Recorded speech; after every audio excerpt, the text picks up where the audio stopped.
All right, we're here this afternoon with Reed Coleman, who happened to stop by. Reed, what are you doing in Milwaukee? Reminiscing. No, I'm here for the Southeast Wisconsin Festival of Books, and I'm teaching a session of MWA University on Saturday.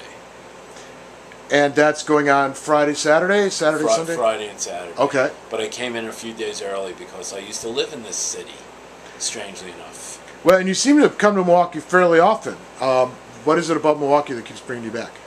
A lot of things, actually. I lived here for about 8 or 9 months in 1977 and had by far and away the worst relationship in my life. However, strangely enough, I kind of fell in love with the city even if I fell out of love with my girlfriend. And I've always found it a really friendly place, a place with good food and warm people. And this trip in particular, I came in a few days early to go visit some of the places I used to hang out at when I lived here, and to eat in some of the places that I used to eat in, and it is great. I love it here. And also, John and Ruth live here. Now, and we've got you coming back in November from Muskego. This is your third time? Third or fourth? I think third time, yeah. Now, and what is it about Muskego that makes it so easy for us to get you to come back? The Pizza Hut across the street from the library.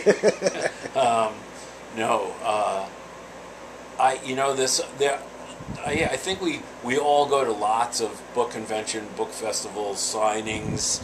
I teach mystery writing, but a lot of the conventions, a lot of the festivals, they're very fan-focused or sales-focused.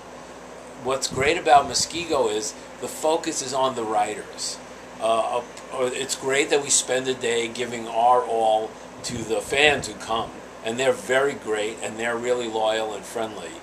But the event is really about hanging out with the people we really like. It's the writers that maybe I don't get to see at BoucherCon, or this year like George Pelecanos, who I get to see maybe once every 2 years. It's great to catch up with writers I don't see that frequently, and the atmosphere that you and Ruth and Penny make for us it's not like any of the other conventions. Plus, who would pass up a chance to stay at the Iron Horse? I mean, that's like, I love it. I like last year, I came on my own dime. Although it honestly got reimbursed, but I didn't come here thinking it would be. It's just so much fun to be here and hang out with everybody and to see Tom Schreck. So that being with him makes it worth it. So, and now I know you have more than a couple books you've finished off and are coming out. So what are the next couple books we've got to look forward to? I've had a busy year. Let's do this in order. In September or October, on Tyrus, I have a book called Gun Church coming out. It's a standalone, and it's a novel about a washed-up 1980s writer who is now teaching creative writing in a rural community college, and he saves his class from being taken hostage and gets a second 15 minutes of fame and gets inspired to write again. And he gets involved with a cult of young people who worship handguns. So that's all. I don't want to give any more away. Then in October, I believe, I co-wrote a novel called Bronx Requiem with the longest-serving New York City detective in history. His name is John Rowe.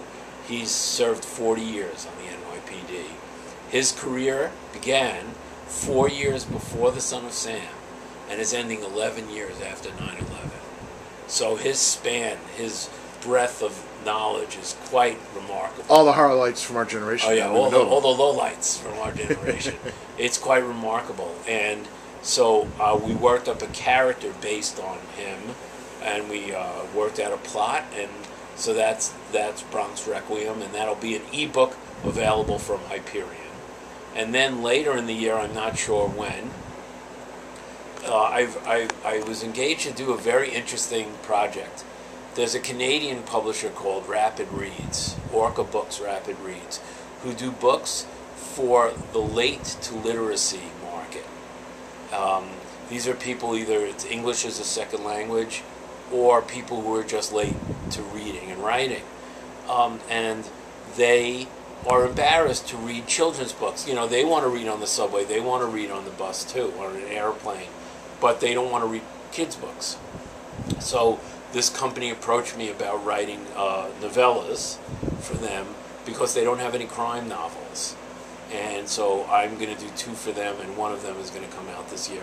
And lastly, in the spring of 2013, the next to last, the penultimate Mo book is coming out. It's called Onion Street, and it features Mo in Brooklyn College before he becomes a cop, and it's the story of how he goes from college to becoming a New York City policeman. So did you have to do a little time warping of your own to get in a frame of mind for this? Well, I live in a time warp, so it was easy, and it's kind of fun because, you know, I know Mo as a character as an adult. It's very interesting to sort of get to know Mo as a 20-year-old. It's a different thing. I know him, but I don't know him as a 20-year-old. Right. And it helps to have a 20-year-old son. So yeah, so it's kind of. So actually, your son's entire upbringing can now be written off your taxes. How did you know? Shh, don't tell anybody. All right. Well, so this weekend, people can go out to Southeastern They can Festival go to see you? Southeastern Wisconsin Festival of Books. It's at the campus of the University of Wisconsin at Waukesha, 13 miles due west of Milwaukee on I-94. And then the second Saturday in November, Muskego Public Library. And I will be all there. day. And Friday night, the night before, you're going to be doing something. Yeah, too? well, I believe I'm going to be one of 4 or 5 other novelists who will do a novel or a short story or novella off the top of our heads. And as we spout it out, we're going to have people copying it down, and we're going to immediately print it up and have a short story or a novella. And you're also in the Murder and Mayhem for Muskego anthology. Yeah, well, I'm really looking forward to that because it's an experimental story that I wrote. That's a prose poem, actually, and I was reading a lot of Don Winslow, Daniel Wittrell, Dennis Johnson, and looking at the way they do a narrative, and thought, you know, their narrative style really lend themselves to poetry, and I tried to write a short story, but as a poem. So whether it's successful or not, we'll see. Okay, well, that's actually in the process of being formatted now from Down and Out Books, and that'll be out within the next month and a half. Good, as long as I get a copy. Oh, yeah, it's an ebook. You'll get as many as you can download. Let's go, good. So, Rita, as always, it was great to see you. Great to see you, too, and everything's always fun in Milwaukee.